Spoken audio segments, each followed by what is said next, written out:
Hello everybody, my name is Kidpool67 and today I'm going to be reviewing the Funko Pop Games Resident Evil 30th Anniversary Nemesis Pop. This pop I've been wanting to be made for a long time, like literally just a couple weeks ago, or like a couple weeks before they showed pictures of the pops. They came out with this pop, or just a couple weeks before they showed pictures of the pops. Then I was talking to my friend about how it'd be cool if they made Resident Evil pops, Five Nights at Freddy's pops, which they already made Five Nights at Freddy's, but more of them. And yeah, and then they made it, which is cool. I also said I wanted a liquor, and they made liquor. They made a lot of the zombies I wanted. But yeah, so let's just take a closer look at the packaging, and then we'll crack him out of his box.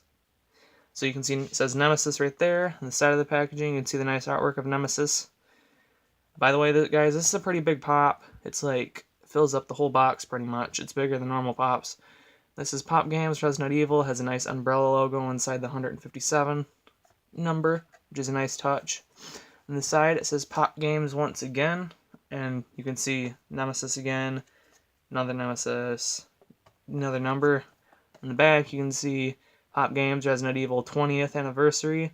Jill Valentine, Leonis Kennedy, or pops that are also available. Jill Valentine, Leonis Kennedy, Nemesis, Liquor, Tyrant, and Hunter. Tyrant and Hunter are 6-inch pops. Collect the entire line of Funko Pops Resident Evil Super Stylized Vinyl Figures. Capcom, Funko. On the other side, you can see him inside the box, and Pop Games, Nemesis, and you can see his face down here, another number. Then the top, you can see the top of his head like with all Funko Pops, and it says Pop Games with the recycling thing. Yeah, R next to it. And on the bottom you can see all these random words in different languages. If you want to read that, you can pause it once I get it focused. There, now you guys can pause it and read it now if you want to. And made in Vietnam. They used to be made in China, I think, but they started making them in Vietnam around the time the Five Nights at Freddy's pops came out. But yeah, enough with that. Let's go ahead and crack this guy out of his plastic tomb and take a closer look at him. Alright guys, so here's the ugly bastard out of the packaging, and I know how most pops are usually adorable just because they're turned adorable, but this guy right here is still ugly, which I like. But yeah, let's go ahead and take a closer look at him. Should raise the camera up just a little. And right there is a close-up on his face. Should have saved the face for last. But yeah, you can see it has a nice stitches going all the way around here, holding that side of his face shut. And they go all the way to the back of his head on the top. Very nice detail. You can see all the slimy, flesh underneath. And then he has flesh over here on his white eyeball. It has all the wrinkles. This has a very good likeness to Nemesis from the game in pop form. Honestly, never thought they would make a Nemesis just because it's an old video game, and I don't know. I just never thought they would. But you can see nice gums and teeth. Mine are painted fairly decent. They only had one at GameStop, which I think GameStop only really gets one of each pop when they get the first wave in. But yeah, nice detail. I think it's painted fairly decent. Just a little bit of black on his tooth right there. But other than that, he's fine. Then you can see his black costume, or his black, I don't know, skirt, I guess you'd call it, or I don't even really know what you'd call this thing. It's a weird-ass costume. Gothic, I guess. You can see the little hose things coming out of his chest, under his neck. You can see the strap with all the little rivets and buckles going down his chest. You can see another line with the buckles. Over here, one of his shoulder that's bare has, I didn't even notice this until now, it has a pipe going from his back into his shoulder and then through his shoulder down into his arm. Then he has the cut-off gloves, like in the game. I think he had cut-off gloves in the game. I can't really tell. I can't really remember. I haven't played the third game in forever. But yeah. But it looks really nice on a pop. And then on his shoulder, as you can see, it's not the same as the shoulder.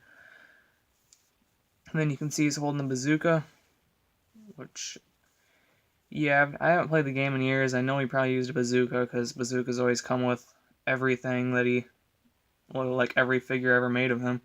And you can see his fingers are painted fairly decent right there, like right here.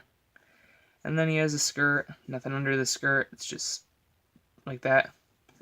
Then he has nice detail around the pants and the buckle on the back of his shoe, or on the side of his shoe. He's a leprechaun. Just kidding. Now, going around the back of the figure, you can see more of the straps and stuff. Not all of them are painted, but I don't think they were in the game either, so close enough.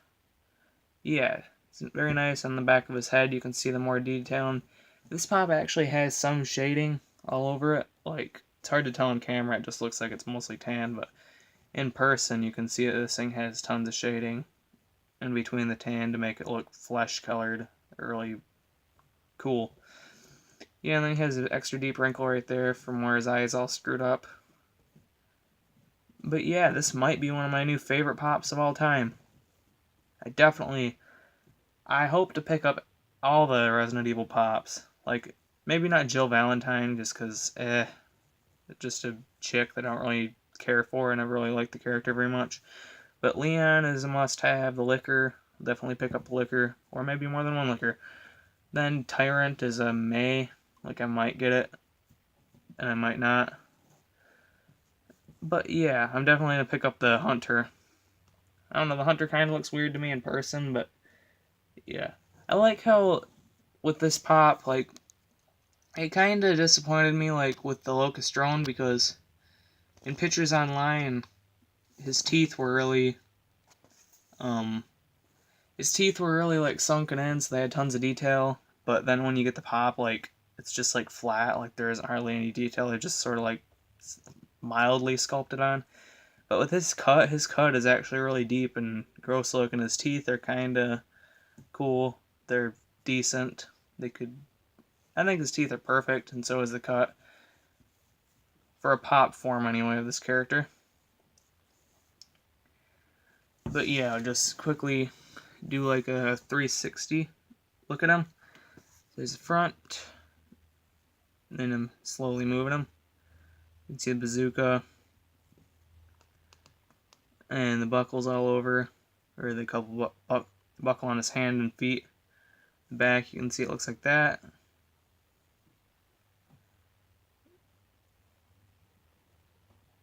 And got more buckles going all the way down his arm on this piece. I'm not even really sure why this was on him. Like, I don't know. Maybe his arm needs to be held together more there because it's falling apart. I don't know. But then on the front, you can see he's cool looking again. But yeah, guys, like I said, this probably might be my all-time favorite pop of my collection now. Like I said, it is really big compared to normal pops. Like, I don't actually have a pop right here to compare it, but his head's probably twice the size of a normal pop's head, and he's a little bit taller. Like, if you put, like, Scooby-Doo next to him, Scooby-Doo would be, like, that tall. So, yeah. But anyway, guys, that was pretty much a review on this pop. I highly recommend this for any fan of Resident Evil, or if you just like cool pops that look like zombies with their faces stitched together, then I highly recommend this pop in that case as well. But that was my review, guys. Thank you guys for watching, and stay tuned for more videos by KidPlus67. I'll talk to you guys later. Goodbye.